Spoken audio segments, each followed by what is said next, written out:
చెప్పండి సార్. అందరికీ నమస్కారం. అందరికీ ఇక్కడ గ్రామ ప్రజలందరికీ అలాగే ఈ నియోజకవర్గ ప్రజలు మాడుగుల నియోజకవర్గ ప్రజలందరికీ కూడా తెలిసిన విషయం. చోడవరం నుంచి అనకాపల్లి నుంచి మాడుగులు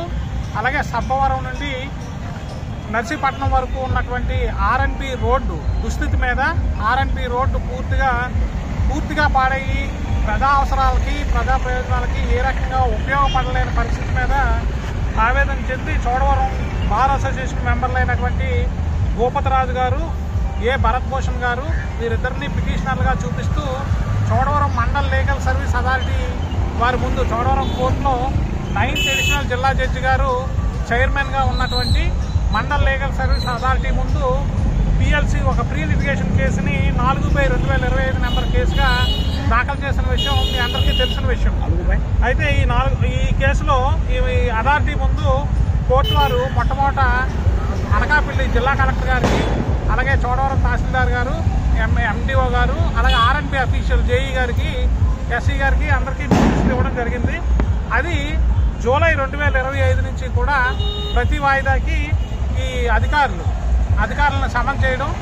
ఈ రోడ్డు పరిస్థితి మీద ఆరా తీయడం, అలాగే మానిటర్ చేసిన దాని మీద వారు దఫాలుగా 26/7/2025 నుంచి 23/8/2025 అలాగే దఫాలుగా కోర్టుకు హాజరయ్యి ఎప్పటికప్పుడు రోడ్డు పరిస్థితి మీద వారు తీసుకున్నటువంటి చర్యల్ని కోర్టుకి నివేదించడం మీ అందరికీ తెలిసిన విషయం. మా కృషి ఫలితంగా చోడవరంలో ఈ కోర్టులో వేసిన కేసు కృషి ఫలితంగా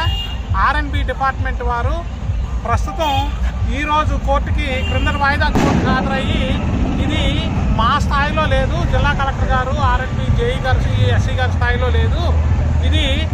చీఫ్ సెక్రటరీ ఆఫ్ ఏపీ అలాగే చీఫ్ కమిషనర్ ఆఫ్ ఆర్ఎన్బి కూడా వారి స్థాయిలో ఉంది. ఈ వ్యవహారం ఎన్డీబీ రుణం అన్నది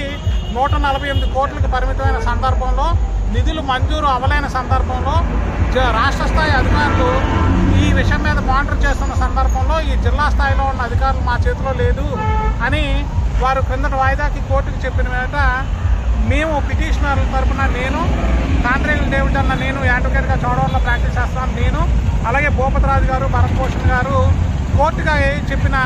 రిక్వెస్ట్ చేసిన మేట అంటే చోడవరం, అనకాపల్లి అలాగే నర్సీపట్నం, పాడేరు, అరకు,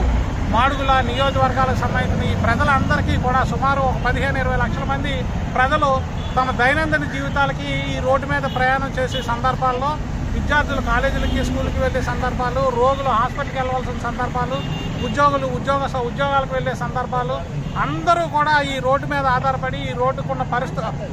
ప్రస్తుత పరిస్థితులు పూర్తిగా పాడైన కారణంగా అందరూ ఇబ్బందులు పడుతున్న సందర్భాల్లో ఈ వాహనదారులు కానీ ఈ విషయాలన్నింటినీ కూడా కోర్టుకి సమర్పించిన మీదట క్రిందటిసారి ఈ మండల్ లీగల్ సర్వీస్ అథారిటీ వారు చీఫ్ సెక్రటరీ ఆఫ్ ఏపీ గారికి అలాగే కమిషనర్ ఆఫ్ ఆర్ఎన్బి గారికి కూడా నోటీసులు జారీ చేసి వారిని ప్రత్యేకంగా వివరణ అడగడం జరిగింది. ఈ రోడ్ల పరిస్థితి మీద వారి తాలూకా రివ్యూ, వారి స్టాండ్ ఏంటన్నది స్పష్టంగా కోర్టుకి చెప్పలేని సందర్భంలో ఈ విషయాన్ని హైకోర్టు వారికి కూడా నివేదిక రూపంలో సమర్పిస్తామని కోర్టు వారు స్పష్టమైన డైరెక్షన్స్తో నోటీసులు ఇచ్చారు. ఆ నోటీసులు ఇచ్చిన ఫలితంగా ఈరోజు కోర్టుకి ఆర్ఎన్బి ఈ గారు అలాగే ఆర్ఎన్బి ఎస్సీ గారు డిపార్ట్మెంట్ తరఫున హాజరయ్యి వారు చెప్పిన విషయం ఏంటంటే నిధులు మంజూరయ్యాయని, రోడ్డు వేయడానికి నిధులు మంజూరయ్యాయని, ఈ రోడ్డుని వచ్చే సంవత్సరం మార్చి నెలాఖరులోపు ఈ రోడ్డును కంప్లీట్ చేస్తామని కోర్టుకి వ్రాతపూర్వకమైన హామీని ఇవ్వడం జరిగింది. ఈరోజు ఈ మండల్ లీగల్ సర్వీస్ అథారిటీకి వ్రాతపూర్వకమైన హామీ ఇవ్వడం జరిగింది. ఈ సందర్భంగా వారు ఇచ్చిన మాట మేరకు ఈ రోడ్డు కార్యక్రమాన్ని పూర్తి చేస్తామని వారు ఇచ్చిన హామీ మేరకు, మాట మేరకు అలాగే నిధులు మంజూరయ్యని చెప్పిన విషయం మేరకు మేము పిటిషనర్లు అలాగే వారి న్యాయవాదిగా నేను కోర్టు వారు కూడా మీ అందరికీ తెలియజెప్పుకునేది ఏమిటంటే కోర్టు ఇంటర్ఫీర్ అయిన సందర్భంగా మండల్ లీగల్ సర్వీస్ అథారిటీ వారు తీసుకున్న చర్యల ఫలితంగా ఈరోజు మన ప్రజలందరికీ కూడా ఈ రోడ్డు రాబోయే మార్చి 2026 లోపు ఈ రోడ్లు పూర్తి అవడానికి పూర్తిగా వాళ్ళు కృషి చేస్తున్నారన్న మాటని మేము నమ్ముతున్నాం.